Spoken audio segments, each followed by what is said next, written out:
আসসালামু আলাইকুম। আশা করি সবাই ভালো আছেন। আমি আল্লাহর রহমত এবং আপনাদের দোয়ায় ভালো আছি। আজকে আমি আপনাদেরকে সুন্দর গাউন বোরকাটি কাটিয়ে শেখাবো। যদি শিখতে চান ফুল ভিডিওতে সঙ্গে থাকুন। শুরুতে আমি এখানে বডির কাপড় কেটে নিচ্ছি। বডির আমি যেহেতু অনেক বড় কাপড় অর্ধেক কেটে নিয়েছি কিছু অংশ। বডি এখানে আমি শেষরা রাখবো 16 ইঞ্চি, তার জন্য 17.5 নিলাম। গলা আমি এখানে নিচ্ছি 5 ইঞ্চি এবং পুট গলা নিলাম 2.5 ইঞ্চি। পুট নিচ্ছি এখানে 5 ইঞ্চি এবং মোহরা নিব এখানে বেশি 8 ইঞ্চি। আপনারা অবশ্যই বোরকার ক্ষেত্রে এগুলো ফলো করবেন। এবং বডি এখানে আমি 42 ইঞ্চি বডির জন্য আমি এখানে 10.5 ইঞ্চি রাখতে হয়, 11.5 নিলাম, কমর 1 ইঞ্চি কম নিয়েছি।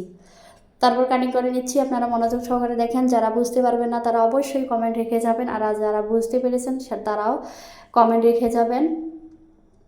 তারপর আমি কেটে নিচ্ছি, আপনারা মনোযোগ সহকারে দেখেন। তারপর আমি আরেকটা কাপড় নিচ্ছি এখানে সেম কাপড়েই। এখানে আমি কাপড়টাকে লম্বা এক ভাঁজ করে এক মাথা থেকে টেনে এখানে স্কার্ফের মতো নিয়েছি। এখানে কমর যেহেতু আমি 9.5 নিয়েছি, এখানে 9.5 নিব, কারণ একটা মাথা আমার বন্ধ আছে আর একটা মাথা খোলা আছে। এখানে 1 ইঞ্চি আমার এক্সট্রা লাগবে না। তারপর আমি এখানে লম্বা 55 ইঞ্চির ওখানে 16 ইঞ্চি বাদ দিলে বাকি যে এখানে 39 ইঞ্চি হবে সেটা আমি এখানে 1 ইঞ্চি সেলাই রেখে 40 ইঞ্চি রেখে আমি এভাবে করে ঘুরিয়ে ঘুরিয়ে মাপ নিচ্ছি, ঠিক কর্নারে রেখে, যেখান থেকে আমি মার্ক করে রেখেছিলাম ঠিক সেই জায়গা থেকে। তারপর আমি কেটে নিচ্ছি। আপনারা মনোযোগ সহকারে দেখেন। এভাবে করে কাটিং করে নিলাম। তারপরে যে এক্সট্রা যে কিছু অংশ এখানে আমার বাকি আছে, যেটা কাপড় শর্ট ছিল, সেই কাপড়টাকে আমি অবশ্যই আপনারা মনে রাখবেন সাইডের চেয়ে সামনের দিকে অবশ্যই 1 ইঞ্চি কম করে নেবেন।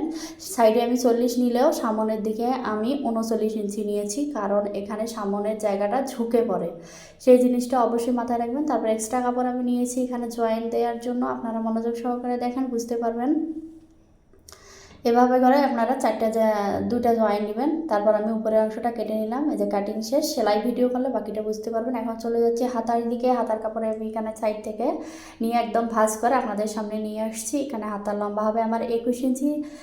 তার জন্য আমি এখানে 23 ইঞ্চি ছিল লম্বা, 23 রেখেছি। তারপর এখানে 6 ইঞ্চি মোহরি, এবার তার জন্য 7 ইঞ্চি নিয়েছি। এখানে বরাবরই হাতা যেমন করে কাটা হয় ঠিক সেভাবে কাটিং হয়েছে। তো আজকের মতো ভালো থাকবেন, সুস্থ থাকবেন। আগামীকাল সেলাই নিয়ে হাজির হচ্ছি। আল্লাহ হাফেজ। আসসালামু আলাইকুম।